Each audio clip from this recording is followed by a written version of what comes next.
DAYS360 function. This function shows the number of days between two dates based on a 360-day year, that is 12 30-day months.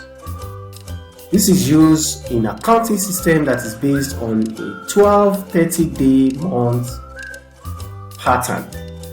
Now the syntax is DAYS360 bracket start date, end date, true or false. True uses the European accounting system, while false represents the USA accounting system. This is optional anyways, but it will always use the default. I think the default is false. So let's consider this table. The start dates are here, the end dates are here. Now using the DAYS360 function, I can impute this date here like I have here, my start date here, comma, default, that's my end date. I choose true, I click enter, and I have 4 days.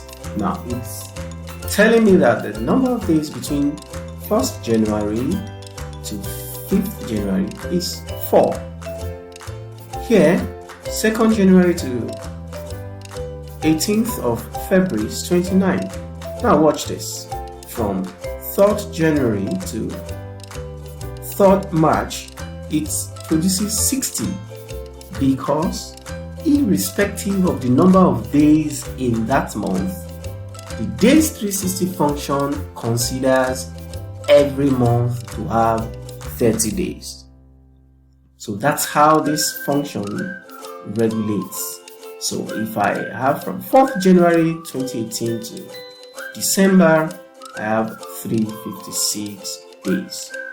Don't forget that the last argument is either true or false, where true represents the European accounting system, false is the USA accounting system. Now, DAYS360 takes an optional argument called method that can either be true or false.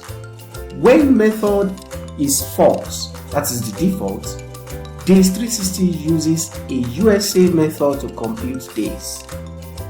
This works this way. When the start day is the last day of the month, it is treated like the 30th day of that month. When the end date is the last day of the month and the start date is less than 30, the end date is treated as the first of the next month.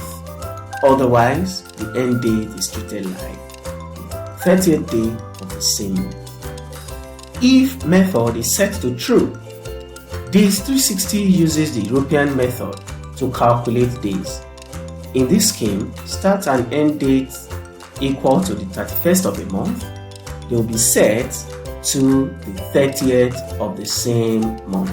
The bottom line is it uses 30 days in a month to calculate the number of days between two dates. So this is mainly used when you're working with an accounting system that is based on 30 days per month. That is all about the DAYS360 function. Thank you for your time in this lesson. See you in the next one. Bye.